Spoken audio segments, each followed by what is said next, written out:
I'm Alicia Kback, and this is Coffee in the Green Room. And today I'm with Pamela Jordan with Pivot Business Group. Hi, how are you? Hey, I'm great. It's so excited to be here. I'm so excited to have you. So I'm going to read your bio just a little bit. I got this off of your website, and I say this with a chuckle because you're funny. And I don't know if you really mean to be funny, but it resonates with me because I'm always like, cut to the chase. What do you want? Is this a real person or is it a bot? But I love this. I'm going to read this to you. Losing my job and watching a business go up in flames before I realized I wanted to put out fires, not go down with them. Also, I have this thing about getting my own airplane. Me too. As entrepreneurs, we're working to make things happen, trying to get from point A to point B, which means our plates fill up fast, very fast. Who has the time to check to make sure the engine, aka our financials, is running the way it's supposed to? If we're still moving, it's fine, right? And I know this isn't like your bio, but I love this because it's like an introduction to you. I built Pivot Business Group out of the desire to make sure you get to your destination. Now, one thing that you and I were talking about just before this podcast started, you even said on here, like, I'm not a mechanic, but I'm going to fix your car and tell you everything that's wrong with it, from, lifting up the hood and tell you the fluids. And I mean, as a business owner, do you sometimes feel, I mean, even for me, I have so much passion for my business, but sometimes I don't see the bigger picture. So it's kind of like a Monet. You kind of step back and you're like, hey, let me tell you what's wrong. Let me tell you the things why you're bleeding money.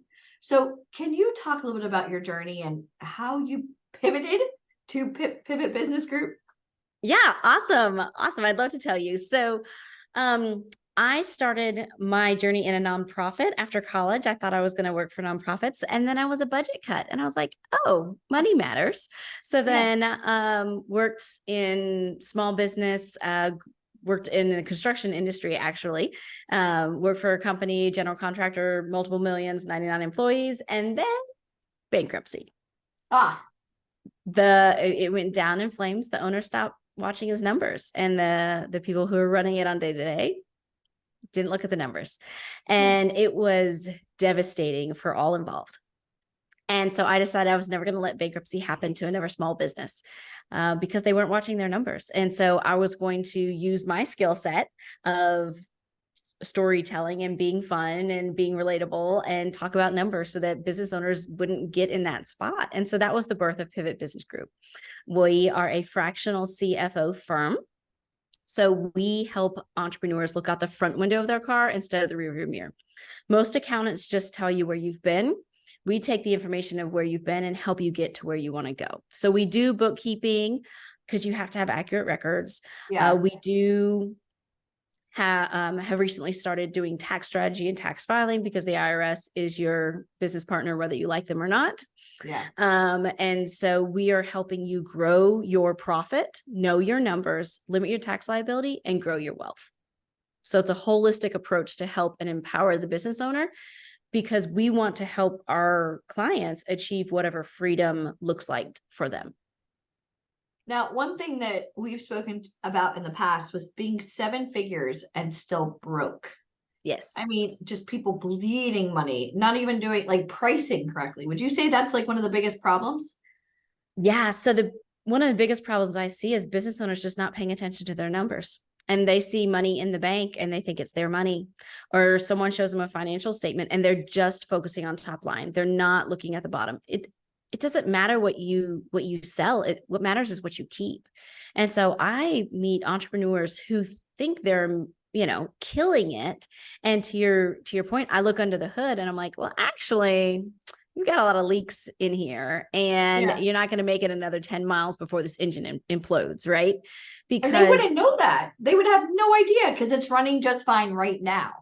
Yes, exactly. And they're not looking for the warning signs. They're not looking for the triggers. The light's on the engine and they're like, oh, I've got another couple thousand miles before I've got to check it. Right.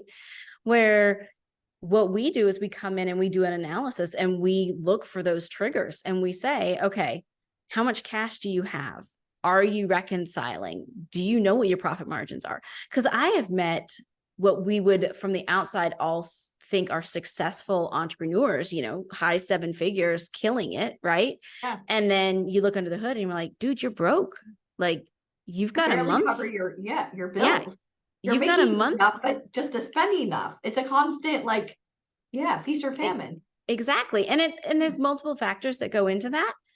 But if you're just looking at top line and not looking at profit, you have a problem. And then if you don't understand what your costs are, so you're not charging enough, you have a problem.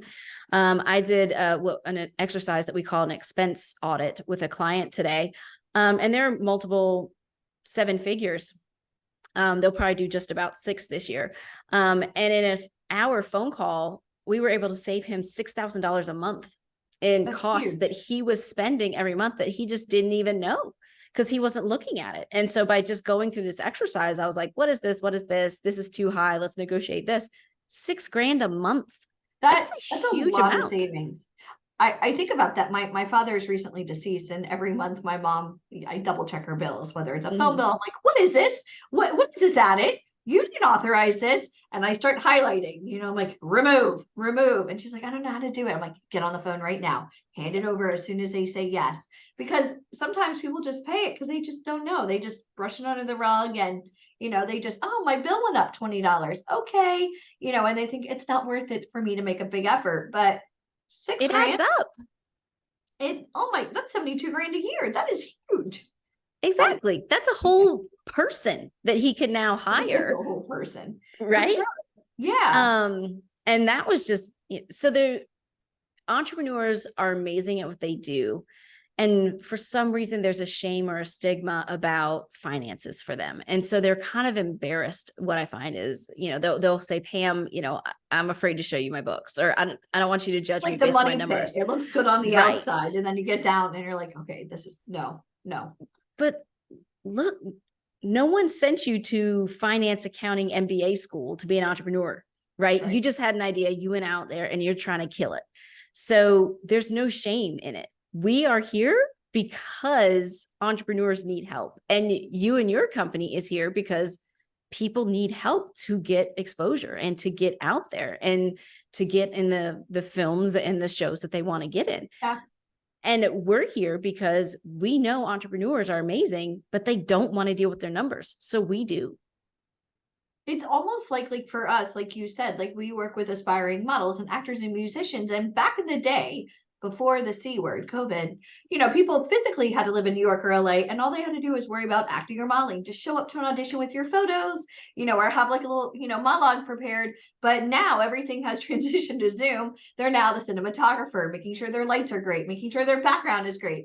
They're, everything. So as an actor, I've seen a lot of amazing actors not nail that audition now because they don't have the proper tools, because it's all done via Zoom. So they, Yeah. now have to carry so much more of a load because they're no longer focused on just acting. So I think about it kind of like a pizza maker. If you love to cook and you make these stellar pizzas, it doesn't mean that you are 100% also doing accounting or doing Right. hiring, Facebook marketing, and a lot of times you Exactly. hire people not knowing, but your whole goal is just to make some really good pizza, Yeah. and so I'm sure you deal with people that have the passion, but they should just focus on what makes them money and then hire other people that can, right, like a team. 100%, Alicia. Yeah. I always tell our entrepreneurs, do what you do well and delegate or outsource the rest. Stop trying to be the janitor, the IT, the marketing, the operations, the sales, the visionary, the accountant, the CFO, the CEO, all the C-suite stuff. Do what you do well. You have your zone And of then delegate. genius, Yeah. and then delegate and outsource the rest so that people who are good at those things can do them. Because you're kind of holding yourself back when you're trying to do it all. You think you're saving money, but actually you're It's hemorrhaging. costing you money. Yeah, for sure. Oh, I was going to ask you 7 simple strategies most entrepreneurs don't know. So you Oh my gosh. recently, I mean, I know there's a lot. When I speak to you, because I don't really handle the money situation. I'm very much the present and the Zoom. You don't want me to figure out bookkeeping. I don't even know how to do Excel or Google Sheets. I've tried. I'm just not wired. Not that person. No, Yeah. I'm not that person. So let's go over. Okay, so one, you talked about being a fractional CEO. What does that mean per se? Sure. So being a fractional CFO Oh, CFO, means sorry. that we are essentially sitting in the passenger seat, talking to the entrepreneur, saying, what are your goals? Where do you want to drive your company? And we're pulling out a map and telling you how to get there and giving you options. And so we're doing cash forecasting. We're saying based on where we are versus where you want to go, we need to increase our profitability. We need to decrease costs, and we need to increase our conversion rates, or there's various things. Okay, fantastic. So that means go 8 miles straight and then turn right, right? And so as CFOs, we're creating that roadmap for you as the entrepreneur. Again, it's the forward-looking view, and we're giving them options. And if there's a pothole or an opportunity, do you want to take the exit to go see the world's biggest ball of yarn? Okay, well, that's going to, set us back 2 hours on our trip. Is that what you want or not? Or you have this opportunity to, get in the fast lane. Okay, well, here's what it's going to cost you. Do you want that? Yes or no? So we're helping entrepreneurs navigate those decisions based on analytics and data, rather just on what do I want to do today. Suddenly into the desert without a roadmap, like thinking that they know the way. Exactly.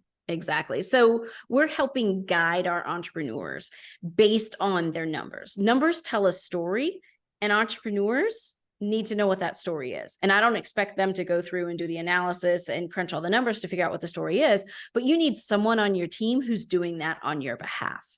Because you have no idea. Exactly. No idea. Zero. Now, another thing I want to talk to you about is using a company credit card. So when we first started our business, we were very, if we can't pay for, cash, then we just don't want to get into debt. Are company credit cards necessary, would you say? Yes. Okay. Why? Yes. So first people off, always think it's a, liability, which it is. And, I don't want to pay the interest. If I don't have the money, I don't have the money. But you're saying different. I deal with people, right? And so the reason that I say that entrepreneurs need a credit card is because you need to build your business credit, not necessarily your personal credit, but your business credit. Because one day you're going to want to purchase a piece of equipment, or make an investment, or a property, or software, or something, and you need business credit to do those things. Yes, they can use your personal credit, but that exposes you as an individual, and you want to build your business credit. Also think about traveling. This past week, I was on an airplane, I rented a car, and I checked into a hotel. All 3 of those, I used a business credit card, and all 3 of them held money on my credit card before I did anything. Right? When you check into a hotel, they put a hold on your credit card. When you reserve a car, they put a hold on your credit card for the car. And if you're using a debit card, that can eat your cash. Yeah. So the first thing is, it's important to build your business credit. And there's lots of resources out there to help you do that. And the second is it helps you manage money when you travel, so it doesn't zoink all your cash out of your account. And also, God forbid your account gets compromised. That's your whole bank account right there. That's all you have. Yeah. And then for protection purposes, that's the third, because if you're walking around with your debit card and someone, swipes the number or whatever, all your cash is gone. So I do recommend paying off credit cards every month, if at all possible. For example, one of the client that I spoke with today about the expense audit, he was not paying down his monthly balance every month. Did he have enough money to pay it? Yes, but he just liked to see money in his bank account. And so he was carrying a balance on his credit card to the tune of $1,100 a month in interest. And I'm like, dude, you have money in your account. Why are we paying Amex? It wasted money. Yeah, exactly. And so I don't encourage clients to carry debt on credit cards if possible, but I do encourage my clients to use a business credit card for their regular monthly expenses, not payroll, but softwares, memberships, subscriptions, travel. And then at the end of the month, just pay off whatever the statement is. And we use a tool called Profit First to help manage cash flow. And so we make sure that our clients have enough cash sitting in their operating account at the end of the month to pay the statement. It's crazy, because when I used to have my physical offices in New York City, one of the office spaces that we had in Tribeca, he accepted credit cards. And I thought to myself, that's so silly. Why would anybody put the rent for an office on a credit card? And my business partner said, it is genius, because every month it's like $4,500 we're going to pay for it anyways. And now we get the points. Yes. I mean, literally, it was like round trip airfare every month. Yeah. And the other thing with credit cards is if you get a cash back plan, that cash back is tax-free money. Ooh. Okay. It's not taxable income to your business. So I have business entrepreneurs who use like the Chase 2% back. You know, there's a bunch of them out there. And that 2% can come back to the owner as a distribution. It's not income. It's not taxable.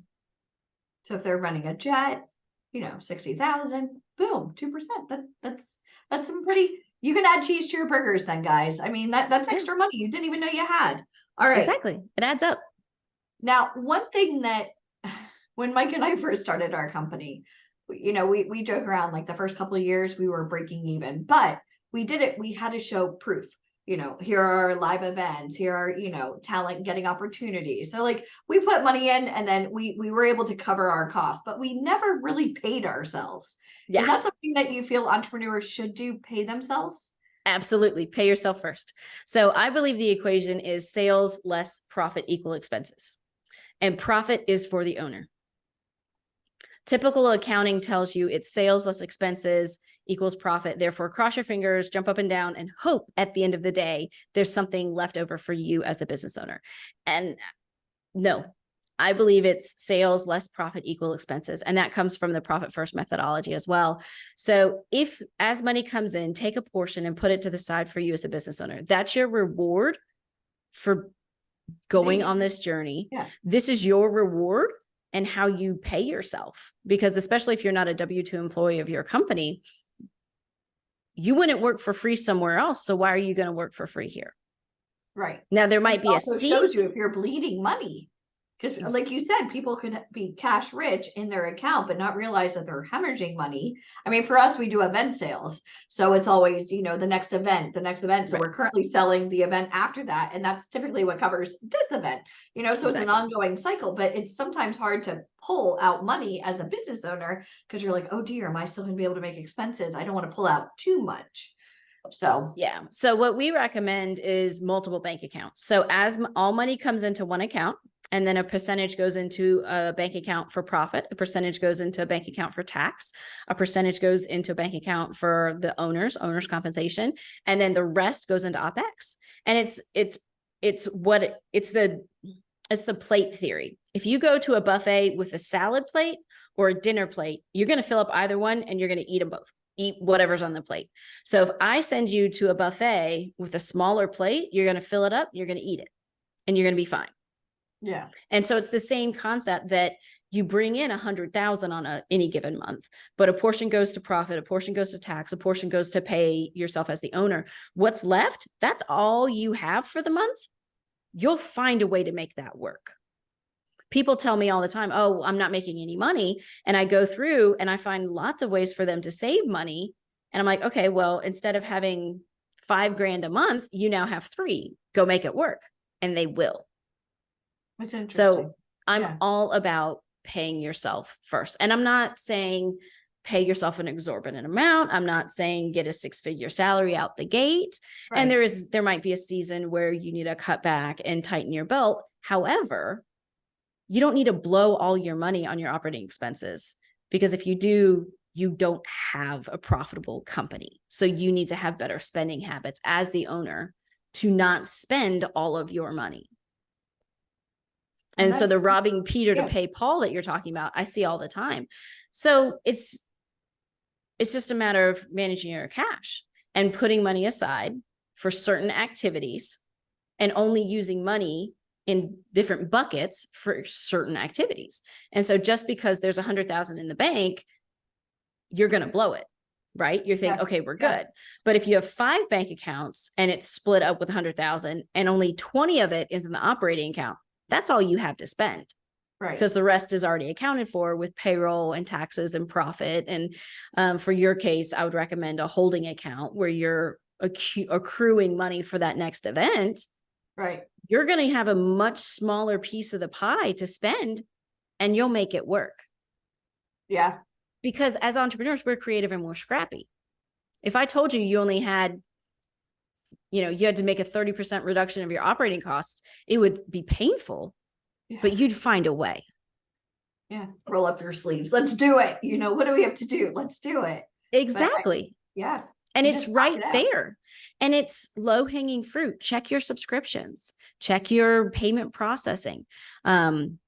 Payment processing is huge. I mean, people just use Stripe and whoever blindly and don't realize that they keep going up and up. I had a client that was paying over 4% in merchant processing. I got him knocked down to 2.6. That was a huge saving for him. Yeah. Right. Look at your team. Is everyone performing to the highest level? Because most likely they're not. So is there someone that needs to get off the bus that's not performing? Is there someone that we need to raise our expectations so we get higher deliverable out of them? I did this activity with a client. He's in the marketing sphere, and we were doing an expense audit to try and tighten his belt because he didn't have the profits he wanted. And we literally asked his team, like, to what level of capacity are you operating? And he had an $80,000 a year employee sit and tell him, I'm working at 55% capacity. Oh, okay. Sweet. But still cashing those checks with zero. Exactly. Yeah. Exactly. But you're still getting paid the same amount every Friday. So we quickly created some metrics. They do just enough to not get fired, fly under the radar. Exactly. So we created metrics to put a fire under his rear end, and that now he's at 95% capacity, and we are getting more production done with the same amount of payroll. Voila. We just grew our profit. That's amazing. Because now we're getting more work done in less time because we actually said, hey, work faster. Do you think with everything transitioning from like live in person, brick and mortar, like office space to Zoom, do you feel that maybe the workload or, it's crazy to me. Like when I tell my friends and my family, we used to have 3 offices in New York City and an office in Philly, like, oh, you must be saving so much more money now that you have to, that we work from home. I'm like, the rent, that was easy. There's so much more money that we spend now as a business between Facebook and Google and, all these lead generation pages and everything else that we do. Do you find that now that everything kind of transitioned to Zoom, do you feel as though businesses might be spending more money in marketing, or do you have any ideas? Where I find people are spending more money is 2 places. One is people and marketing, because how we used to get leads isn't working. And the new ways are more expensive. Right. I had clients pre-COVID who he had a course, a $997 course that he would sell 6 figures a week with, targeted ads, Facebook, Google, all that. And then changes everything over Facebook and over and changes the rules. They don't even see your stuff. Apple changes all that. And he went to barely making 6 figures a month with those changes. And so, he had to make a huge pivot and change, and he went to affiliates and those sorts of things. So I see a huge expense change there, because for that example, now he's using affiliates. Well, they get 50%. Yeah. Right. So he sells his $997. Well, he's got to give the affiliate 50% cut of that. Well, that's painful. Yeah. Exactly. And then the other thing is people are more expensive, because it used to be, as employers, they had the power, and now the employees have the power, because there's other opportunities out there. And quite frankly, there's so much available for an individual to make money on their own through a side hustle or VA work or selling, drop shipping, or, all these myriad of things that everyone will sell you a course to make $1 million doing from home. Employees are more expensive. So while they're not commuting into a big fancy office and sitting in an expensive cubicle with all the computer and standing around the water cooler, people are more expensive. Yeah, for sure. It's the craziest thing in the world. And I'm glad that I didn't start my business just strictly on Zoom. I'm glad I had an office and I could see everything going on, because I feel like sometimes like I have to be like Jedi mind tricks when I'm hiring people now, like, okay, if they're not physically in the office and I can't watch them, are they actually working? And like you said, sometimes, and this is going to sound very like gender specific, but as a female and as a mom, I always believe in people. I believe in the underdog. I really like that person. And sometimes I keep them too long, and kind of like what you said, lift up the hood and gotta go. And Yeah. I think that's crucial to not get attached sometimes. And even like not even so much a person, but also old business concepts that are completely outdated, antiquated. Yeah. I And tell my team the answer is never, because that's how it's always been done. yeah, Because that's not the case. things have changed. And Pivot. and that's where culture is so huge right now as in companies and being an employer, because you're right, you don't have 3 offices and hundreds of people standing around a water cooler and having Food Friday taco secret. Yeah. trucks and Yeah. all the stuff that we used to do, where Casual you could Fridays. Yeah. cocktail hours, all of that's gone. And so now it's all about culture and having something, creating a community that your team and a purpose that they feel part of, and that they have a meaning in, and that the greater vision of the company is important. So companies where the entrepreneur is just out to make money, they're going to churn and burn people, because people don't want to get behind that. You've got to have a bigger vision and a bigger purpose to what you're building. And They if you want to can love do what that, they do. Yeah. and if you can do that well, people will sacrifice to stay with you and to help you succeed. Yeah, because I guess if you're working from home now, you're not really going in to talk to HR. You're not getting to know your coworkers. It's kind of like I do my path. I'm on my, blinders on. And I think that definitely can turn and burn. I know, like with us, because a lot of times we hire people that have been through the process. They're raving fans. They know our product better than anybody else. Sometimes, it's a blessing and a curse, because now they're learning all the secrets, and they're always trying to advance their careers. But I think as a business owner, it's also refreshing for them to see, okay, well, this is why we charge the prices that we do. Now you understand everything that we go through, and, cost acquisitions and return on investments, and constantly just hemorrhaging money, in hopes to recoup, which is the craziest thing in the world. But as a business owner, there is no guarantee for tomorrow, as you know. And like you said, like Facebook and Apple, they changed everything like in a blink, and everything that used to work, like set it and forget it. Now everybody had to pivot, which I love the name. Literally pivoting every day.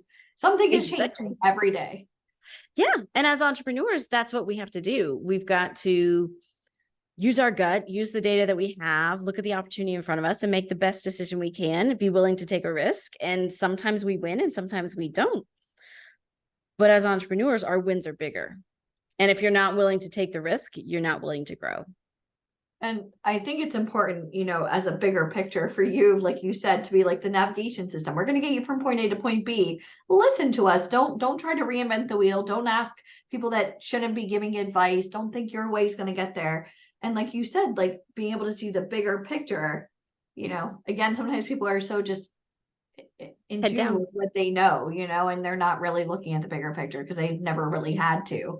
But when they start hemorrhaging money to the point where they're screaming fire or about to file for bankruptcy, or again, making 7 figures, and they're still broke, then that's a problem. Yeah. Okay. It's crazy. So where can we find you? What are you working on now? Any new speaking engagements? Any books? Absolutely. So Alicia, anyone that wants to connect can just go to pamjordan.com. Super easy. Work with me. You can connect to all of my companies there. Pivot Business Group is my main company, and that's where we do the bookkeeping, CFO strategy, and tax strategy. I also have a new company. It's called Women Empires. And so it is launching Q4 of this year. And that is an online community for female entrepreneurs to go from idea to profitability. And so that's helping women not go it alone and set up their company properly from a legal tax perspective, but also help with the mindset behind it of understanding the value you bring to the marketplace, understand your pricing, understand how to sell your product or service, and have an impact in the world, whether you just want to be a mom and sell something on Etsy, or you're a hairstylist and paying too much in taxes. Those are the women that we want to help grow their company and grow their profits. Or even I have a really good girlfriend who was an amazing hairdresser. The amount of money she spent not owning her own place, but renting a chair in a hair salon, I was like, what? This is insane. And it's just because that's what they used to do in the past, Yeah. So I think that's so imperative because you always feel like you're on this journey alone, Yes. and it's especially as a woman, as an entrepreneur, no one really understands, your friends and family, unless they've ever been through that journey, they're completely against it. It's Mm-mm. taboo. But I love the fact Yeah. that, especially as women, there is a lot of mindset that has to go involved because you can't just simply do your job. You have to do your job as a mom and And also as a business owner. And there has to be some kind of, equal balance so that you don't go insane. And, it's not even so much about getting everything done, but feeling good at the end of the day. Because sometimes you're not going to be that great of a mom if you have work to do. And sometimes if you have work to do, I mean, it's a role reversal. And a lot of people just don't understand like the weight, wait, it's and that's, significant. yeah, And it's hard to be wife, mom, business you owner, get guilty. friend, Yeah. all those things. And so Spread too thin. Yeah. this community is created to help women not have to go it alone and not to be so hard I love that. And and again, not on your feel the website, guilt. yeah. And on your website, you talked about like being a bourbon lover, being a whiskey, and I laughed at that because I was like, oh, thank God, because I think it's important that even if you get into business, it's not all unicorns and rainbows. It is a lot of hard work. And I think it sounds sexy to say you're an entrepreneur, but do you really know the cost? And not just the cost, but the cost, your life, your livelihood, your sanity, all the things that mentally have to go into play in order to put that money in the account. So I thank you for today. It was Exactly. amazing talking to you. I was so glad I was able to catch up. And I'm hoping one day I'm going to do another women's empowerment summit. I'd love for you to come out. I would love it. Please put my Yay! name on the list as soon as it I comes out. will. This has been I will. fantastic. Thank you so Thank you much. so much. All right, guys, this is Coffee in the Green Room. Thank you, Pamela Jordan and Pivot Business Group. All right, thank you.